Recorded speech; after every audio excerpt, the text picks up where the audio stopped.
Hey, it's Benji Cole, son of Al Cole from CBS Radio and host of the syndicated talk show People of Distinction. The talk that gives an in-depth view of some of the most dynamic, intelligent, and successful people on the planet. Run to our website, alcoleenterprises.com today for more info, or you can always email me directly through benji@alcoleenterprises.com. And on the line with us today, we have A.M. Nevarez. We're going to be discussing her amazing novel, Quintessence of Light. Now, it's available for purchase through Amazon as well as barnesandnoble.com. Pretty much all the regular online book resellers. People, you're going to want to head on over there. You're going to want to pick up copies of this book. And I'm going to tell you why you want to do that in just a few moments.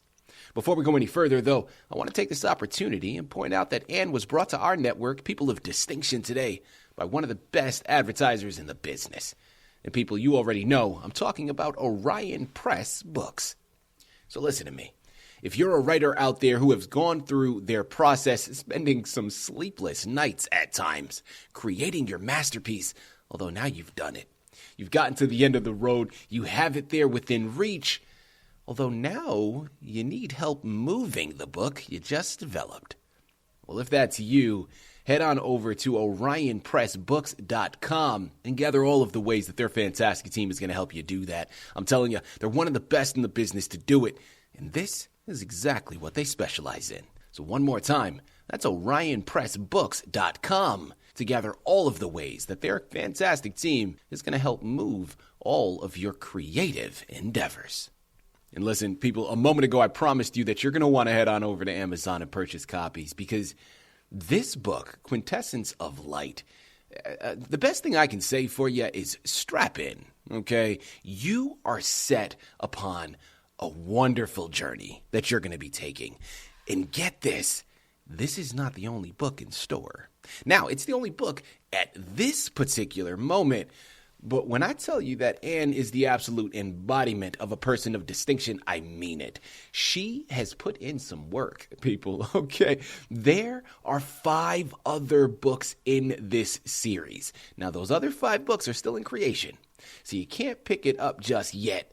But by the time you've concluded this one, you're going to run over there and just yearn for the next ones because you're going to understand that this book is a nonstop page turner. It's an action-adventure novel, so it's got what you need from an entertainment standpoint, right? To help pass the time on a rainy day, it's got it. But also, what I love about the book is coupled within this fantasy world. The book almost symbolizes our current state of the world, or currently humanity in how it is represented, right? Because it's symbolic in the way of how people mistreat one another based upon differences. Now, listen, we don't got to go too far down that rabbit hole for you to understand what I'm saying when I talk about it. There is enough division to go around. And you, listening in right now, have probably experienced some of them. Or, in the same token, you maybe have been a perpetrator of that discrimination, right? If that's true, this book is going to help give a reflection back to you in terms of your particular circumstances. Now, it's not going to come across preachy. That is an underlying notion of it, to give that reflection. But I promise you, the journey that you're taking is really what you're going to get lost in. This book has so much to offer. It is layered. It is nuanced. It is something you want to add to your shelf. And at the end of the day, don't take my word for it. Take Anne's. It's her book. She's written it. She's going to be able to articulate everything much better than I ever could. So like I said to you a moment ago, sit back and strap in. And first and foremost, welcome to People of Distinction, and thank you very much for being a guest. How are you doing today?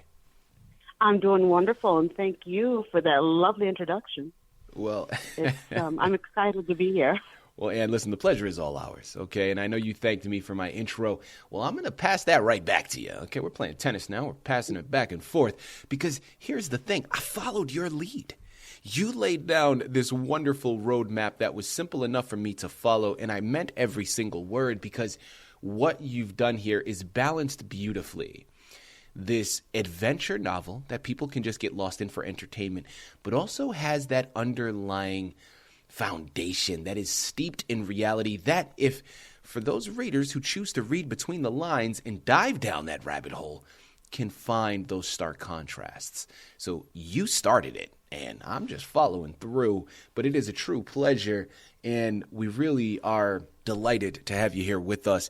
Before we jump into the book and learn a little bit more about it, and start off by telling our listening audience a little bit more about yourself. Who is A.M. Nevarez? Well, I'm just a simple Midwestern girl born in Michigan.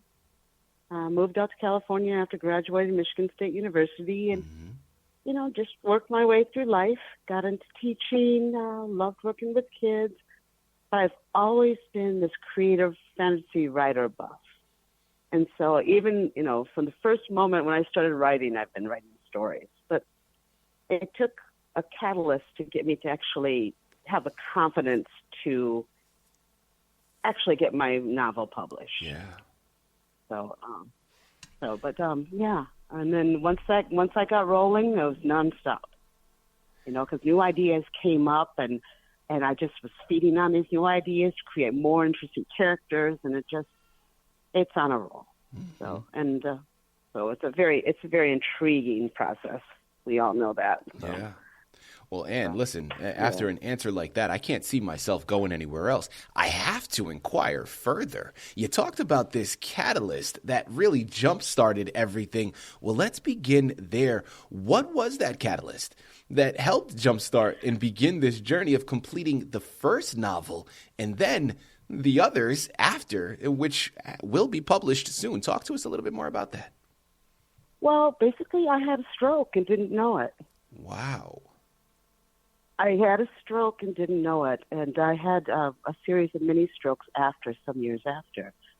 And when I went in, stroke watch and had it checked, my doctor says, yes, you had a stroke some years later. And she said, did you notice any changes in attitude or any differences in behavior? I said, no. And my husband said, yes. And I was shocked. Because what I guess the stroke had done is it influenced the center of my brain that released some inhibitions. And so I felt more comfortable creating my stories and then thus publishing my stories. Or before the stroke, I might not have had the confidence to do so. So I didn't realize it was happening. My husband did right away, and he had some concerns with it, but that's the gist of it. After the stroke, after I realized what was going on, I just dove into it. I started writing, and new ideas started flowing and flowing and flowing. And the more I got into the book, and like you're saying, the rabbit hole, the deeper the rabbit hole went. And so it's very exciting. So, yes, I can't say that a stroke is a good thing. I was lucky to survive it. But it did stimulate something in me and help me to grow and move forward. That is incredible. And yeah, thank it's you. Interesting, huh? My goodness. Listen, without further ado, let's jump into this novel here, Quintessence of Light. Tell us a little bit more about it. It started out with just an idea that I'm a big history buff, and I wanted to talk about events in history from the point of view of somebody who was actually there. And so I decided my characters need to be modern-day characters that have lived through historical events and have maybe, how do I say this, helped them out a little bit. So it's one of the reasons why I chose my characters to be who they are, because of the long lifespan. So I can discuss modern events, and they can relate to historical events because they, of course, were involved with them. So it allows me to do some research, allows me to investigate and talk about ideas that were interesting to me, and at the same time have that modern flair for them. And hopefully it gives people a chance to identify historical events from the point of view of somebody who was involved with it, who is currently alive, and maybe, like my one character said, can identify some of the misconceptions that human beings have about historical events. So those are some of the ideas that I wanted to draw upon. The fact that being a historical buff, I can research these ideas, and I can say, well, my characters were here, let's talk about that. Or my characters are involved with this, let's talk about that. So it makes it very interesting to write and very interesting to research. Absolutely. I try to be as accurate as possible. Yeah, but we'll see how that goes. I'm sure there'll be some inaccuracies, but we're coming from the point of view of hominids who've experienced it, and they have their own preconceived notions of what was going on. So it makes it a very interesting journey, writing-wise as well as reading. And I've gone back and reread my books a number of times. So. There you have it. And I'm curious, what is it about the idea of vampire and otherworldly characters that intrigues you? Well, I've always been intrigued by fantasy. I've always been a very imaginative person. I always like to think that there's something beyond what we can see and hear. Yeah. That there is a space beyond space. And I like characters who can tap into and identify with these other worldly areas. And I try to make my characters as real as possible, like somebody you might bump into on the street. And you don't realize that they're otherworldly. They're just with you. And then with that idea, I could touch upon these other worlds using my own creativity and my own imagination to go to these worlds and express what they're like and try to influence how these worlds influence the characters themselves. And as far as for writing and my own imagination, it's kind of inspiring to think about what these other places may be like. Yeah. And I try to make them relatable just for the average reader. So maybe people will think about that and think, wow, maybe there are other places that we haven't explored yet, other avenues. And who knows? We'll see how that goes. People, I'm telling you, Listen, I'm at the edge of my seat. I know so many of you are as well. Amazon, Barnes & Noble are the places you have to go. You want to pick up this book. It's called Quintessence of Light by A.M. Nevarez. Head on over there today, pick up your copies, and just get lost in this journey that she has comprised, because I'm telling you, this is going to be a fun one. Okay, this is something incredible. Moving on here, and after working on these novels for 2 years, what prompted you to seek out and get the first one published? I know you started to go into that a little bit earlier on, but let's go a little bit more in depth. Talk to us more about that process. It is an interesting process, but I don't know that it's a positive one. In September of 2022, I lost my husband of 30 years. Oh, I'm so and sorry. He was working with me on this adventure. Yeah.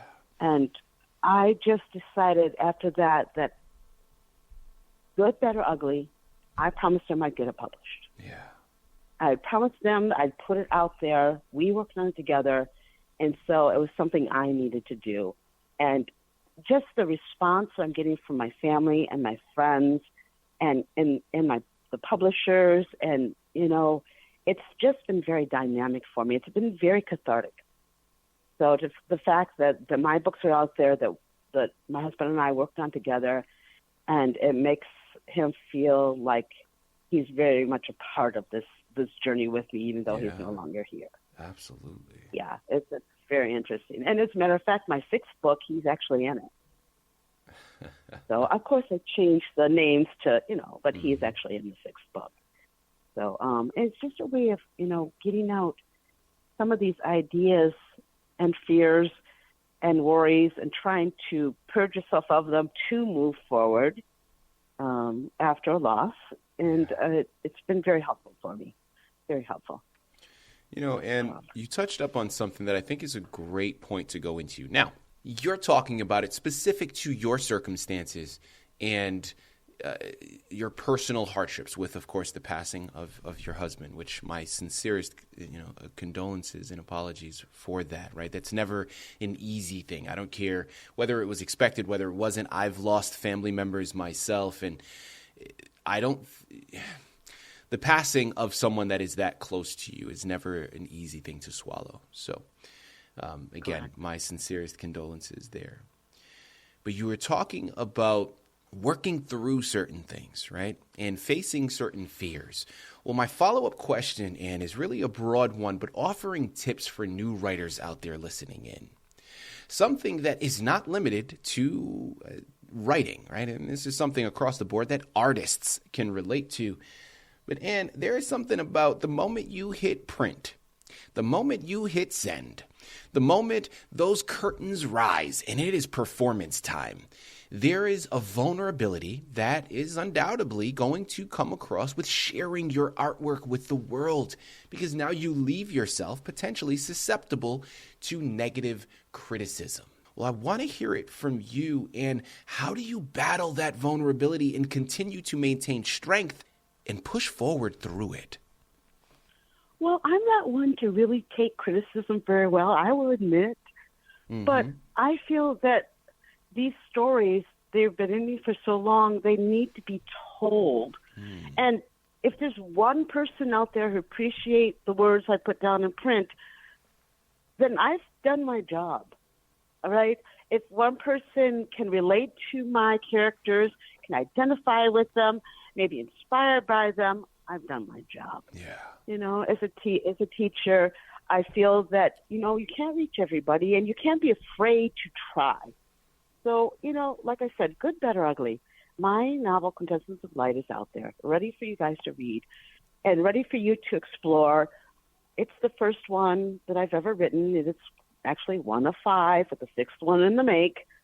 And it's just these characters I felt were so important to me that I wanted other people to read about them too.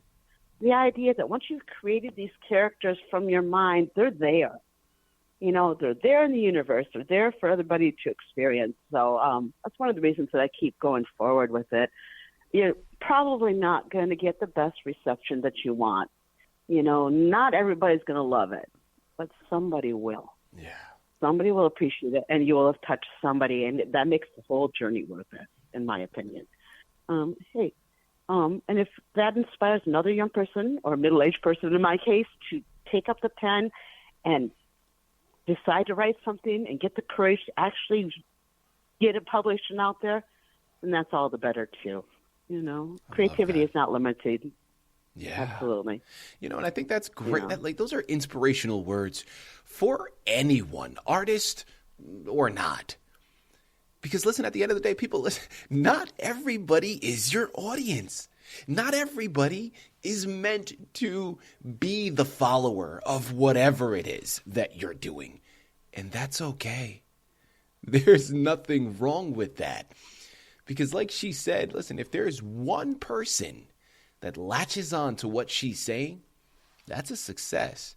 Her job has been completed and done to the best of her ability, and she knew that these stories have been within her for a long time. It just needed to get out. I love that. Great advice for anybody out there listening in. Again, writers, artists, or not. Take that and persevere through whatever obstacle you have in your path, because it's not about the obstacle. It's not about the people that are going to take it. It's about you and your particular journey to move past it. That's fantastic stuff. And I'm a filmmaker, okay? My background is in acting and in filmmaking, and I live in my imagination, okay? So the question I'm going to ask now is we're diving into our imaginations a little bit, okay? Let's jump in. Your book is fantastic, and there's hills and valleys, there's peaks, there's lows, there's a lot happening here. But Anne, if you could enter the world of the book that you've created, and you can choose any page to land on and live through yourself, which page would you choose to land on, and why? I would choose to land on the planet I created. My main character travels to another planet. We won't get into details of that, but I call it the planet of song, where light becomes sound, becomes smell, becomes color. Everything is intermixed. And I created this planet to be visually stimulating, intellectually stimulating, emotionally stimulating. And when I close my eyes, sometimes I can see it. I can hear the music of the suns and the music of the moons and the weeping willows and all these things. It's a really, I feel it's a very safe place to go to when you need just some clarity, you know, when you need to just chill, find something beautiful. You know, I sometimes I go reread that part. It's my Planet of Song is in there a couple of times, and throughout the books. But I think it's very visually stimulating, it's emotionally stimulating, and it's a place to reflect on what's happening in your lives. So if people can go to that singing planet and kind of chillax there, I think it's worth it. Absolutely. And yeah, it's just a great place to be. And all my characters I think are very moving, and they're very real people. They're based on people that I may have met or I may know. They're based on ideas that everybody has to go through. And so each place is very different. But something about that singing planet that I created, I go back there often. Yeah. So that's where I would be. I love it. Listen, and I think what I love about your book the most is how relatable your subject matter is, right? Even though it's placed in this otherworldly planet, and we're dealing with these characters that aren't necessarily human as we know humans to be, there is a bridge that you've formulated that resonates profoundly. And just from you talking about this planet that you've created, whoa. I mean, people, listen, how many of us strive to find that inner peace that is available here on this world? I'm telling you, I wish that there was a way that we can just transport ourselves there. Some people do it through meditation. Other people do it through other means. But we all strive for that inner peace, right? That serenity where we could just reflect, and we don't have to deal with all of the millions of things that are coming at us all of the time here through life in general, but especially here in America, because we understand we're juggling a lot. I mean, there's a lot of us that are just constantly on that hamster wheel, running from one thing to the next. We don't ever get the opportunity to just stop and reflect, and how beneficial that would be. People, I'm telling you, I could sit here, I could talk to Ann for hours. I'm loving what we're discussing here. And as we close out, my final question to you, we've covered so much information here today, but is there anything that we haven't yet touched up on that you really want to make sure our listening audience is aware of? Yeah, obviously go pick up the book and be inspired to read the next few. And I just want to keep moving forward with it. I really love these characters, and there's so much history that could be touched upon, so many events that can be discussed from these different perspectives. It's been quite the wonderful journey, and I got to thank Orion for introducing me to you, and then my publisher Dorrance Press. They're the ones that put the book out for me. They did such a wonderful job with it, from the cover art to everything else on it. And I'm just looking forward to creating more and putting these books out for you guys to read and to appreciate, or not appreciate, as it may be, but at least so the characters are out there and you can identify with them. Absolutely. I'm really looking forward to it. Right. Well, listen, people, you know where you got to go. It's Amazon. It's Barnes & Noble. It's Quintessence of Light that you need to pick up. And it's A.M. Nevarez that you have to thank for bringing it to your table. Check back in frequently. As I've mentioned, as she's mentioned, there are 5 other books in the series that you're going to want to pick up. That's not a typo. I'm not, paraphrasing here. There are 6 books in this series. The next 5 are destined to be just as great, if not greater, than this one. But it starts with Quintessence of Light. Head on over there today, pick up your copies, get lost in it. And this has been a true pleasure, an absolute honor. Thank you once again for being a guest on People of Distinction. And thank you.